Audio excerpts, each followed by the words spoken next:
Should we review this album? Yes, let's review this album. So have you listened to it? I've listened to it, yeah. Well, this is a whole new fan base we can upset now, isn't it? Yeah. I've got stuff written down, but I don't think there's really much to say. It's very difficult. I think this might be nonsense. So, viewers at home, beware. And am I recording? Yes, I am recording. Check. This is Face to Face by the Kinks. There's lots of things called Face to Face. It's not a very original title. On Spotify it has 42 tracks. But there's 14, so it's fine. It's pretty much just a mono and stereo version of the album, I think. This is, we know the Kinks, everyone knows the Kinks, obviously. This is the point, I think, I don't have the knowledge, but this is where they made the change from You Really Got Me. Early in their career, they just made You Really Got Me over and over with different songs. To the Waterloo Sunset type thing, And there were a couple of singles before this, I had a look, but this is the change moment, and follows a mental breakdown. Ray Davies did have a mental breakdown, apparently. It is a vague concept album about something about London or something. Strangers passing in the street, maybe something like that. Whatever. Trouble is, you put the album on, and you don't get Waterloo Sunset. You get this real substandard Beatles super meh rip-off, which it's 1966, so that doesn't help. I think what we should talk about is that this is about songcraft. So, last week, which was like a month ago, we did that last video. We did the Yardbirds, and the Yardbirds were sort of pushing in all lots of different directions.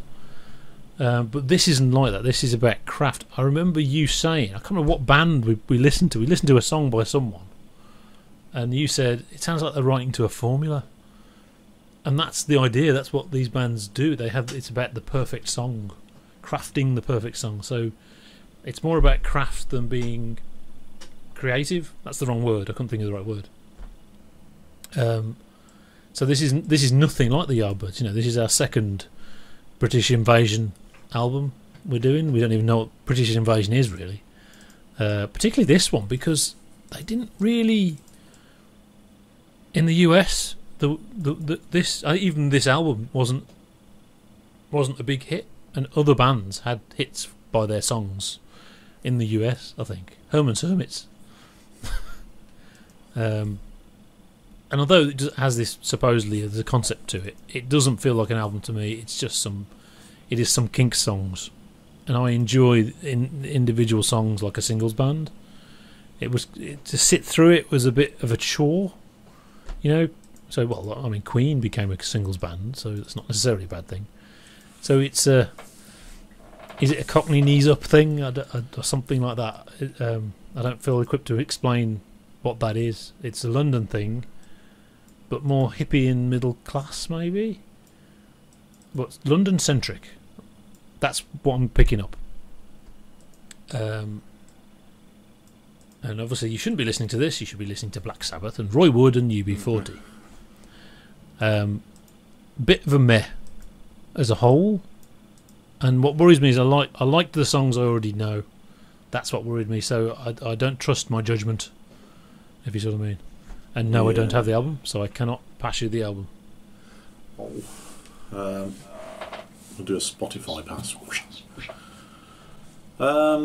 Yeah. So when the person asked us to do some British Invasion, I think it was with an eye of how did this create the thing for prog, and we were going to give it a prog angle, and I couldn't think of anything.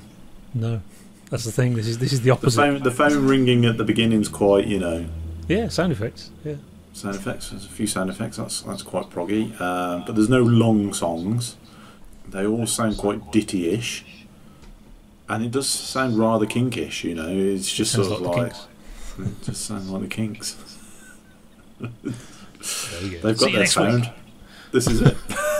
Yeah, well, we know what.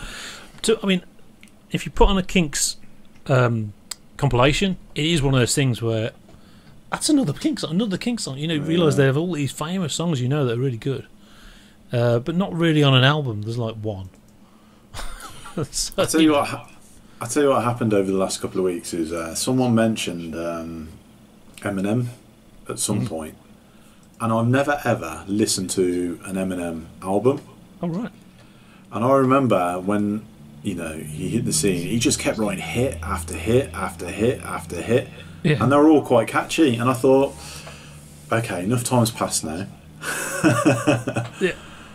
I am psychologically much more prepared to engage in an Eminem album, it being hip hop and popular.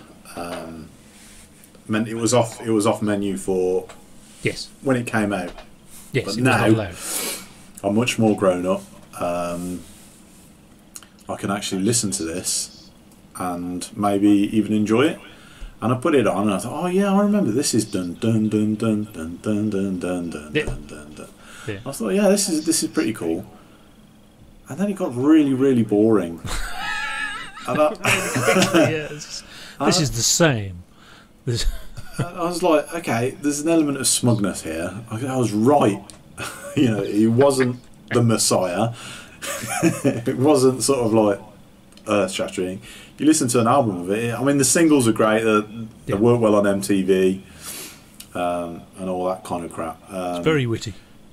But if you're going to listen to an album of it, okay, maybe don't. And this, I got a similar sort of feeling to this.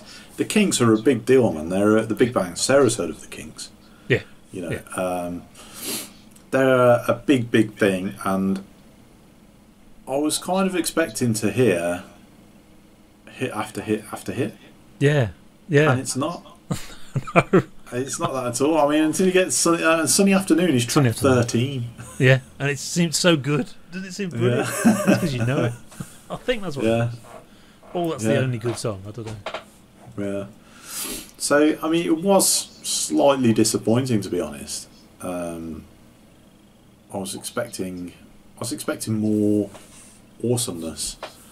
And it's going to upset people because I know a lot of people really... They wear the Kinks as a sort of appendage to their personality. Yeah, they're revered as a wonderful thing. I'm into the Kinks, man, but I found it quite boring. I could not draw a line between this and progressive rock in any way. Yes, yeah. Then that's what we're doing actually, I suppose, isn't it? That we're looking at these '60s invasion bands and trying to draw lines. And with the Yardbirds, there was a line. And with the Kinks, there is not a line, and in fact, it's the opposite thing. It's the song thing, the craft. Yeah.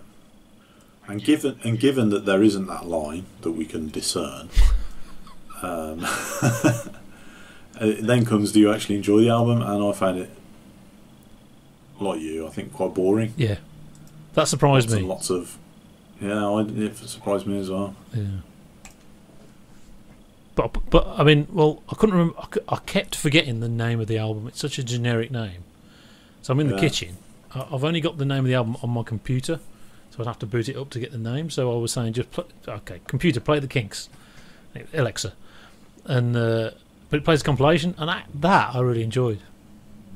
So Yeah, I think I'd probably enjoy a compilation. I should have tried that. Yeah, because they do have loads and loads of great songs. Yeah. It feels like there's only one on this album. Choose the wrong album. But I mean, we say that supposedly. I don't know whether I believe this. They wanted to siege all the songs together, like an ELO thing with like orchestrals in between the songs, and they were vetoed by the record company. In '66. That's interesting. So I don't know if that's even true. It could be something they've subsequently said that we thought of that first, and I don't know, maybe ELO style. Exactly the same thing happened to Rocket from the Crypt. Do you remember Rocket from the Crypt? You probably don't. No. 90s band. I'm sure they were on TFI Friday.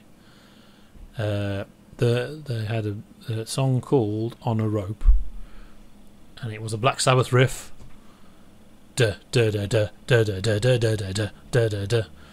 And that was their only song. But apparently they did want to do the same thing with their album. They wanted to sieg the songs together. But again, I don't know if they were joking. They might have been joking. I mean, does that make it slightly more concept-y if you see the tracks together like that? Or does it make it slightly more proggy? I don't suppose. But kind of both. I suppose, yeah. Yeah, I mean, maybe the intention's there. Yeah, although I'm not convinced it's true. So. Yeah, I mean, it would suggest a desire for experimentation a little bit. Yes, which is not evident on the album at all. Yeah, I mean, it is possible they were under pressure. I mean, the fact that they had the album starts with a real by numbers, sounds like the Beatles song, which is really weak. Even if it was in 1963, it would have been really weak. So maybe they were under pressure to sound like that, even by 66. And you know, he did have a breakdown, so maybe that's a thing. I do know. It is interesting that their commercial success sort of dropped off the charts in 1971. It's like they could only exist in the 60s. So I thought, well, this is interesting. And I did have a look at like their sales and stuff. Even this album didn't sell much in the US. They were really UK centric. And I think because they're really London centric, you know. Yeah. I do remember I think it was on Nevermind the Buzzcocks. They were talking about Chaz and Dave, and they said that they've sold 1 million albums just in London, which brings their total worldwide sales to 1 million. You know, because nobody else listens to Chaz and Dave. Not really. We know who they are, but we don't listen to them. Rabbit. And to a certain extent, I think that applies not as much, obviously, but this. I hear the stuff about looking through the window and it's very nice, and there's people in London doing London things, cockney knees up. You know, Ozzy doesn't sing about looking outside his window in Aston. No. Perhaps he should, or maybe he has by now. I haven't listened to his latest solo albums. I can believe he'd do a song. I looked out the window. Well, didn't Tony Iommi do a song about Headless Cross? That's true. It's not in Birmingham though. No. To clarify, I'm not dissing London-centric bands. I mean, I do like Madness. Madness are awesome. Yeah. We should use this moment to talk about You Really Got Me. It's a thing we've never talked about. The guitar solo in You Really Got Me is supposed to be Jimmy Page. And the Kinks themselves deny that it is Jimmy Page. I don't know whether Page himself has ever commented or not. I suspect he's just never said. He's the kind of person who never say. But I do remember Mark Radcliffe putting it on and then saying Jimmy Page there on guitar. So he actually, played the record with saying it was Jimmy Page. It certainly sounds like Page. You know, if you've heard a lot of live Jimmy Page, it does sound like him. Well, surely Jimmy Page is getting some royalty checks if he played the guitar solo on there. Well, no, not from the 60s. He would have played it as a session musician and would have been paid 20 quid. Right. And someone else would have been credited for it. You know. Yeah. No, I mean, there's a lot of that. I know Herman's Hermits. Half of it is Jimmy Page and John Paul Jones playing. There is a song on this album, on topic of this album, called Session Man, which is about. It's like what Zappa called Yo Cats. It's about the session men who come in. They just come in for their time. They do their time. They're not creative. But is that song actually a little poke at Jimmy?